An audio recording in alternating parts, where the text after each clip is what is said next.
finally fighting. She had to earn that Grand Slam, though. Ragged Annihilation making her pay for it every step. No, you're absolutely right. Scooter is not, she's not the most stylistic jammer you're going to see. She's not the fastest jammer, but she is becoming so scrappy that she is very, very good. Again, this is really something we started to see coming out of Brouhaha.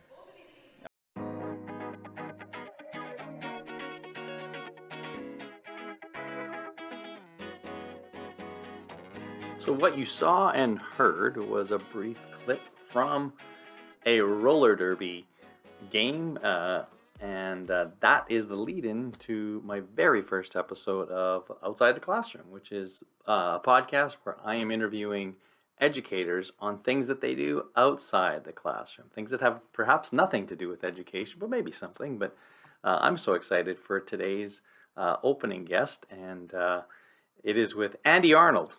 And Andi Arnold is a teacher in Idaho, but for today's episode, she will be known as Smack Skellington. She's going to talk about how she got her name and how she got into roller derby and why she's just in love with it. And after you listen to this one, I think you'll be more curious about roller derby as well, and certainly understand the passion that Andi shares with us. So thanks for listening. Thanks for watching. And let's just get right into talking with Smack Skellington, Andi Arnold, about her love of roller derby. My name is Andi Arnold, and I have been teaching. This is my 14th year in education. I teach seniors dual credit English as well as student leadership. I was teacher of the year for the school and the district last year. I worked on I have 2 bachelor's and a master's, and I am considering strongly my ed specialist degree. So that's kind of where I am right now, professionally speaking. Wow. Oh, and you didn't actually tell us where you are in the world. Oh, I'm in Caldwell, Idaho, which is about 30 minutes outside of the capital, which is Boise, Idaho. So kind of a little rural town. So maybe I'll tell this part. I'm going to tell how I know you, right? Because sometimes it's like, yes, weird connection. This is, I don't know how weird it is, but this is connection. So I'm doing some work for the state of Idaho with my work with advanced learning partnerships. And we wanted to put together a group of sort of an advisory council, if you will, of teachers who could sort of walk us through, give us the sort of the Idaho scene is around professional learning, and kind of some insights as to what might be done in the future, because that's kind of the project that we're building.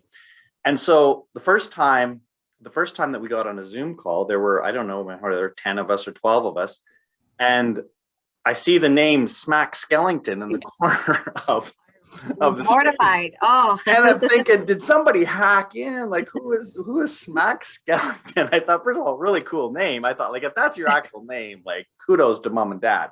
Right. Yeah. But it wasn't. So then you realized that, that's actually not my name. That's my roller derby name. Yeah.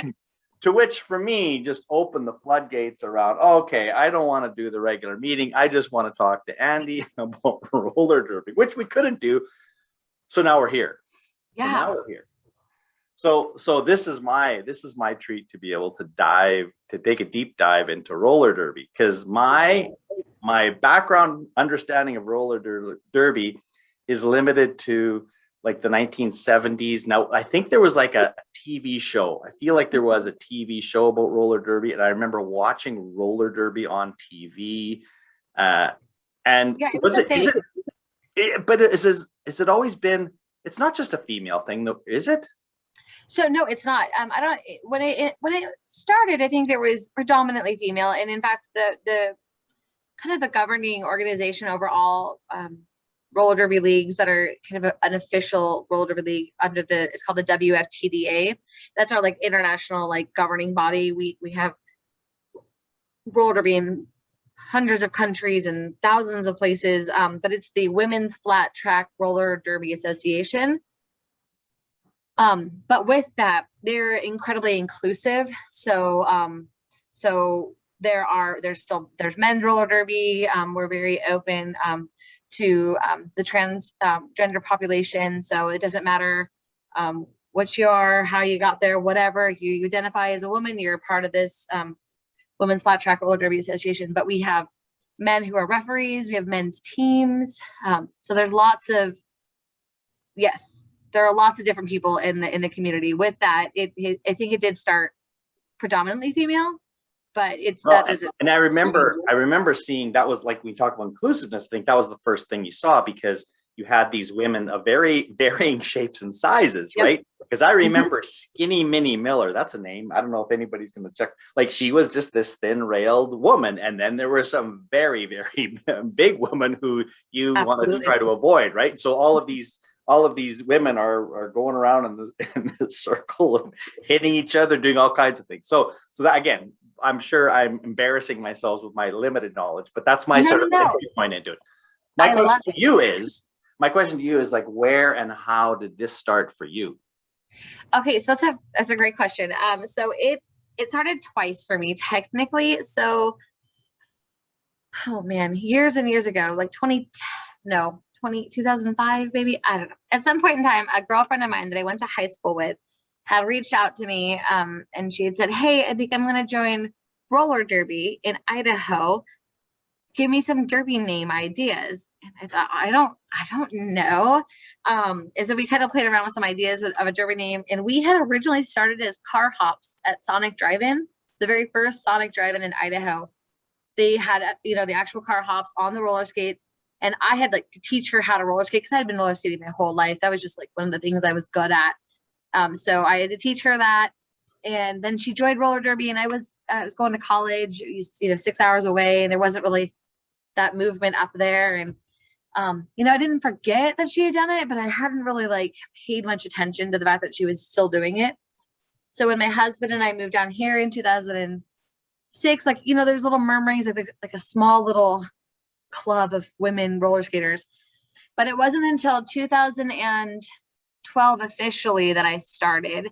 And that was completely, it was a whim. My favorite substitute teacher, who was my preferred sub, would come in the building. And one day she goes, "You should play roller derby." And I said, "Okay." Because she's this gorgeous goddess of a woman. She is fierce and beast. And I was just like, tell me, what do I got to do? So she says, "Well, practice is tonight at this crazy warehouse in Boise, Idaho, and you need to show up." So I remember calling my husband and I said, "Can I go to roller derby practice?" And this is pre-busy life, I guess. And he thought, "Sure. You want to go?" And I said, can you watch our kid?" We had a 2.5-year-old at that point in time. He's like, "Yeah, I'll watch her." So I drove, the 30-minute drive to Boise, Idaho, and I arrived at this abandoned looking warehouse. And I thought, I'm in the wrong place. And I see people, and then my girl Whip, that's her name, Whip Jagger, is her derby name. She's like, "No, come in, you're in the right place." So I get in there, and there are these women of all shapes and sizes. And they're just skating in this loop. And this one lady goes, "Are you here for fresh meat?" Which is what they call the newbies, fresh meat. And I said, "I think so." And I had my hair in this really big ponytail. And she goes, "You're gonna have to pull your hair down, get a helmet." I thought, oh no. So I remember I got geared up, they were very straightforward, to the point. We got to get stuff done. And I said, "Show us what you have, what you've got. Can you even skate?" And I thought, of course I can skate. Well, I had taken, approximately a 10-year break. So just skating around the circle, trying to feel what it's like to skate again, like a Bambi on roller skates. It was rough. It was so rough. And I left and I was in pain. Everything hurt. And I got home and my husband said, "How was it?" I go, "It hurt so bad. I'm going again on Sunday. I want to go back." And that was it. So it was January 25th. It was payday. January 25th, 2012. And I'm approaching my 9th season now. So what was it about that? Obviously, was it the pain, or what was the and I think it was interesting to say you had the skating chops going into it. So that was one thing that was probably easier for you than others. But what was it about it that said, this is the thing I'm doing? Okay, so I mean the answer no really roller derby girl wants you to know, which is obviously I was re-inspired by the idea of Whip It, which is a movie that Drew Barrymore was started and helped direct, I believe. And it kind of showed with Elliot Page, isn't it? And they kind of showcase what it's like to be in roller derby. And I thought, oh, that looks so cool. But I think it took when Whip came and asked and she just told me it's tonight, you should go. I think part of me as a human, I was in a place kind of personally where I just felt kind of always like I was just always defeated and like people could constantly walk over me and I'm just going to let that happen. And I just thought, I'm going to just try something hard. And then no one can tell me no. I'll just tell myself no.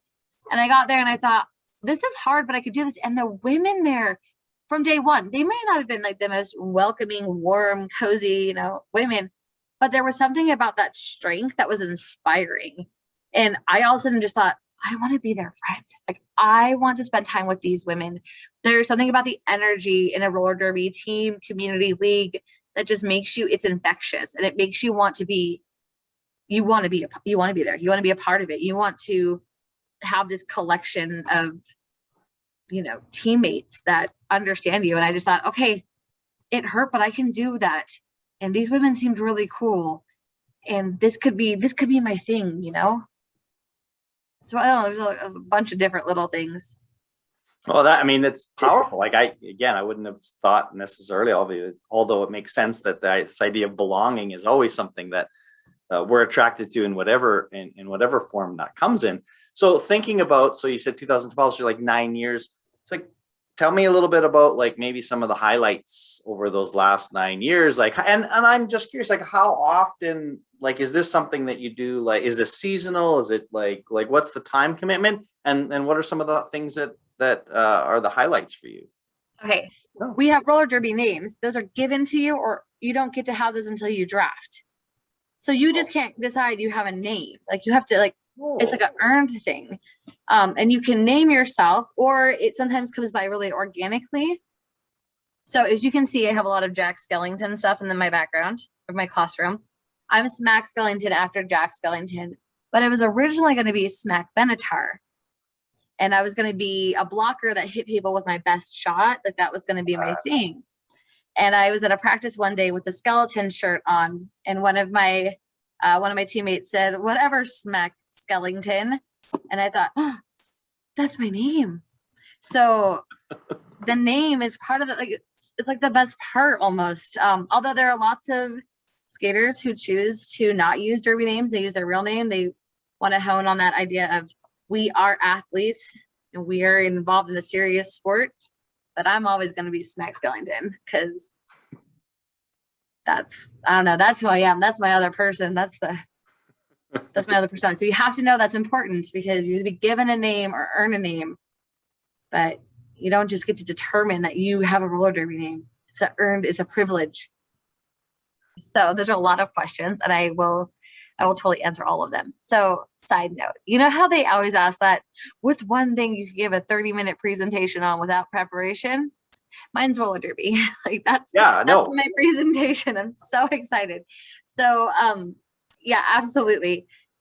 So when I first started, now I've switched leagues. So there are 2 leagues in our area in the Boise Caldwell area. So originally I started with the Treasure Valley Roller Girls, which is Treasure Valley Roller Derby Association. And I went to practices. It was every Wednesday and every Sunday for 2 hours a day. And then when you got good enough, or when you were basically strong enough on your skates to try some of the skills, you could go to a Thursday practice or a Tuesday practice as well. And then eventually, if you were steady and strong, you could go to Thursdays, which was scrimmage nights. And that's where like the magic happens. That's where you get to like showcase what you got. So I can hit people, I can block people, I can jam, I can do this. So at one point I was practicing 8 hours a week. And then when that league also sometimes had requirements of off skates, so gym time as well, where you had to go and do a class at a gym or do some other stuff to really kind of build up your strength. The purpose of this was that roller derby, is very different than the roller derby that is now, which is about that athleticism. It used to be kind of about, obviously, athleticism. If you can roller skate, that's his feat in itself. But then it became more about being a strong athlete. And that kind of ties into my highlights, which is, I think it was 2013, and I'm only going to Google it a little bit, so I'm pretty sure it was 2013. We went to our very first divisional roller derby competition, and it was the WFTDA D2 playoffs, and that's my team got to go. That year I was MVP. So I had come back from a broken ankle. So I'm going to step back a minute and rewind for you. Roller derby is hard. In order to make it on a lot of leagues, they have something called the draft process, where you have to meet a minimum standard of MSRs, a minimum skill required. So you have to be able to jump from one foot to the other. You have to be able to jump over a 6-foot or 6-inch object. You have to be able to do 27 laps in 5 minutes, backward skate, forward skate, all of the skills, plus take a hit, give a hit, all of that. So it used to be a really, at least in the area here, was a really hard task to achieve. Could I do all of these skills? And so I had 3 months to prep, and I tried my first draft and I failed miserably. I didn't know what I was doing. I tried so hard. They posted pictures and my face was just determined, but my body was not there yet. So it took me 6 months and I drafted. And it was like a crazy day for me because I was heading up to work on my master's 6 hours away. And I drafted that morning and I was so excited. I spent 2 hours, just killing myself. And 6 days later, I broke my ankle playing with the team up in Moscow, Idaho, 6 hours away. They were having a fun little scrimmage game and they said I could play. And first half, I did great. Second half, a girl landed on my ankle and busted it. So I had a bimalleolar fracture, broke my tib and my fib. I have a plate, 7 screws, and 2 pins. 3 months later, I was back on skates. So that happened in June, and in September, I was back on skates, roller skating, because that was, I have to do this. This is who I am. I was put on this earth to be a teacher who plays roller derby. No doubt about it. And that was September. And then by June of the next year, so that was 2012. So by 2013, I was on their travel team, which is our charter for Treasure Valley Roller Derby. And we went to and took 3rd place in the Division II roller derby, international roller derby tournament. So we got there on a fluke. People had no idea who we were. They called us the Cinderella story. And then we took 3rd place, and we got a bronze medal. I mean, I have a bronzy, it's a big deal. So that was the first time that I thought, oh man, I'm good at this. I got this far. And then the next year we went again to the tournament. We got 5th place the next year, but it was something that all of a sudden we were good as a team and as a community, and we were able to get there. And it came so soon after my lowest point, which was the ankle break, because no one tells you about the mental hiccups a break can do to you as a person and as an athlete. That was rough. It was a lot of emotions and a lot of psychological blocks to get over. So you went from practicing 8 hours a day to watching your muscles atrophy in your leg and knowing that you can't even do any of the things you wanted to do. So that was a really big blow. So to be able to come back from that and then be on a D2 team, go get a bronze medal. I mean, I was never an athlete, so that was something else. Wow, 3 months recovery. That's pretty incredible too. If you were a professional, I'd be getting you to pee in a cup because I'd be worried you'd be taking something you shouldn't be taking. Right? No, for sure. And I think that was the thing, is that I fell in love with this sport and with this community, and the community was there. There was no doubt they were still there. They were supportive. But I went to every practice still with my broken ankle, and I just watched, and I thought, nope, I don't want to just watch. I want to play. The same thing happened when I had my son. I had my son in June of 2015, where I had to have him cesarean. And 3 months later, it was September again, and I went back on skates. Not as prepared as the last time. That was a harder adjustment to go back. So that one took me closer to like 6 months to get back into the shape that I had been in. But I was done, and I still wasn't done. So is the broken ankle the worst injury you've had? It is, I guess like magnitude wise it is, but I've also had 3 concussions now. And yep, I know. And the last concussion I got, now, I had to go to doctors about it, and they talked, and they said, there's no magic number, right? We hear this like 3 concussions and you're done. But there's really no magic number. I could go my whole life and not receive one more concussion. I could get one for slipping on the ice at work. So, it took me almost 3 weeks to recover, which was, I'm a teacher. I couldn't be on the computer. I had to have one of my girlfriends came over. She was what we call a non-skating official. So she was one of our timers and our penalty box people. She came and imported grades for me. But that 3 weeks, that was off. That was hard, incredibly hard as a mom of 2. I couldn't focus. So different difficulties. One, not being able to use your ankle when you have a 3-year-old. One, when you have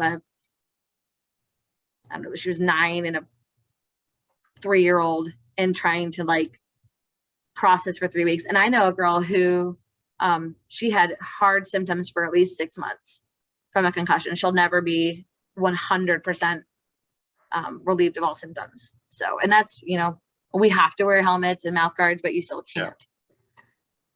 You don't know what's going to happen. So we've been taking like preventative measures. I'm one of the team captains of my team now, which is the Beat City Bombers.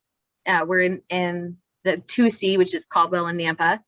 And we do like a concussion, like prevention, like stretches before each practice. And then we just have like a protocol we pay attention to and do baseline testing. So if we think someone might have a concussion, kind of bring it back up and walk them through the steps to kind of make sure that they're okay. Right. So again, without getting too far down the rabbit hole of how exactly the rules of roller derby and so forth, what is your do you have a specific move or skill or talent that like this is the thing that Smack brings to the table? I love it. Yeah. So without getting into the major details, there are certain positions that each player can be. You've got your blockers. I'm going to stop this person from trying to get points, and you have the jammer. I want to get the points. I used to be a jammer, which is funny because I'm not a small girl. So I am definitely on the fluffier side of life, which is fine with me. I have no issue with that. And in fact, I had lots of issues with that until roller derby, where all of a sudden there was all this praise, like, oh man, you got a booty. You can do things with that. Like that's going to shut someone down. And that became kind of my strength. So I did jam for a long time because no one expects the blocking jammer, the jammer that'll just power through. But I don't necessarily have the endurance to keep that up for 2 full minutes every single, jam, which is only 2 minutes long. So I'm a blocker, but I predominantly work on, offense and defense pretty much, but I've been working on my offensive game. So helping my jammer get through. So we've had some pretty amazing guest coaches come in.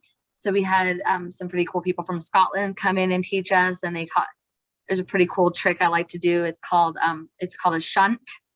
But I'm not going to tell you what it is because I won't give away my secrets, but it's a pretty good, like a hook little move that it's hard to evade if you don't know what you're doing. So, so I'm a good blocker though. I'm not a small girl, so it's really hard to get past me. And I look to see when you see a larger girl, slow, won't be able to get around. I'm actually quite agile on my skates, so I can get left and right pretty quick. And I don't think people expect that. So I'm a good blocker. Okay. Well, I know I've got more research to do afterwards. I probably should have kept doing more, but now again, that's part of why I want to have these conversations, because you're giving me sort of the knowledge and excitement that says, oh, this is something I ought to pay more attention to. So I'm going to do that one. One kind of last question though. Again, this is sort of maybe puts a bow on all of the theme around this is how has roller derby either impacted you as an educator, or that you've used, and combined with that, how have you perhaps brought it into your teaching? And if the answer is none, I just keep it separate, it's like not part of who I am as a teacher, that's fine too. And that's interesting. That's always a decision that people are comfortable with. But if it has sort of impacted who you are as a teacher, what does that look like? Okay, so it absolutely has impacted me, but not just as a teacher, like as a human. Yeah. So you can't tell, but I'm literally getting teary-eyed because who I was before Derby is such a different person than who I am now. I'm still Italian and Greek and loud, and I talk with my hands, but I was very reserved in the sense, like, you were going to just tell me how it is, and I was just going to take it. And I would take it from people in my department very much like, you have to do this for me because I asked you. And I thought, oh, okay, I do. And I remember after Derby, one particular colleague of mine had come in kind of my room and just like demanded something. And I remember looking at them and I said, no, I don't have time to pick up your slack. And that was the first time I had done that professionally ever. And I know that I wouldn't have done that if I hadn't felt like this strength that I can do hard things, and I can stand up for myself, and I can advocate for myself. So as it transfers to my teaching now, I think the kids think I'm super relatable. Like, what? My teacher plays roller derby. And on those days that, there's like an extra 5 minutes at the end of the period, I go, you guys want to watch some videos? And like, I've shown them videos before because they always ask, what is it? But it just changed the way that I work with people too, because in the roller derby the community, there are so many different types of people. So you've got people from 100 different backgrounds doing 100 different occupations, and you all come in for the same goal. So you don't have to like each other. You don't have to agree with each other, but it's amazing at how many people get along in a community of so many different people. And there are people I would have never met, never talked to. Like my best friend on the planet, I met through roller derby. There are just people I would never get to associate with other than because I've met them through this area of my life. It's also just taught me a lot of leadership skills. I'm the president of our league for the Beat City Bombers. I served as a treasurer or as a secretary and a sponsorship chair in the past as well. So leadership wise, I'm able to incorporate that information and that knowledge into my day-to-day life. And then I'm as a co-captain, I like help coach things sometimes. I hate skater coaches. I think you could be a skater, you could be a coach. Sometimes I have to be both because we don't have someone showing up. And I hate it, but I use my teacher voice on that too. So I use teacher voice and teacher strategies in Derby, and then I use Derby strategies in teaching. Fantastic. But yeah, it makes me, I'm a better person. My kids know, like my kids say I'm strong. How cool is that to have your 11-year-old daughter go, oh, okay, mom, don't try to block me right now. Like, and like she'll engage, or somebody will say something, she goes, dude, my mom plays roller derby, don't even. And to have your kid be proud of you and think you're cool, I don't know, it's pretty worth it. Well, this did not disappoint, Andy, as I said, and I don't know if I'm launching this as my first interview or not, but it is my first interview of people. And so this is a fantastic way for me to think about the concept at large, about people, the most interesting educator of the world. And then is there, and you mentioned some clips. So what I'm hoping that you will do for me is, number one, if you would share some clips with you, and I'll just put them in the links so people can watch them. But also one thing, if someone is out there saying, I really don't know anything about, like, where would I, like, give me a resource that I could go to that would just sort of whet my appetite for more of this. Do you have like one, is there like a go-to resource that you might send people to? There's lots of different ones. We always show a video before our home bouts, home games. Sorry, they changed the terminology. Called like Roller Derby 101, and it like walks you through like the basic steps of how to watch it. But then I can also send you, I'll send you some links. And something else that we, like I said, our governing body is the WFTDA. So they're just kind of, they're full of resources and their information. In fact, they're smart, but they're the reason I don't get to play roller derby right now, because they have such a great return to play program in place to really keep us safe and our community safe. So it's one of those things, you fight really hard to be a part of it and to become an official member, that you're not willing to break any of the rules to lose that membership. So I will send you for sure some links on and some clips on just local roller derby too. Because yeah, I mean, I know that there's at least 2 other teachers on my team, or safe school aides. We have a lawyer on my team. We have nurses on our team. We have homemakers on our team. It's really cool. There's even a Facebook group of teachers that play roller derby, but Wow. you can only be on it if you're a teacher. Okay.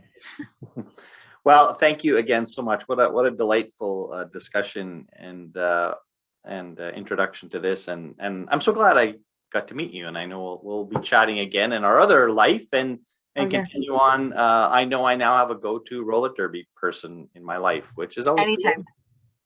All right, well, take good care. And is there like a sign or a thing you say in roller derby? I don't know, like. Oh no, it's all team specific. Oh, okay. So we are either be all you can BCB, or we are beat strong all night long. Oh, okay. I like beat strong all night long. So that's Me whole too, end. Beat strong all night long. So beat strong all night long. Fantastic. Okay, have a great day. Thank you so much for inviting me. If you ever have any more questions, I could talk I all love day. it.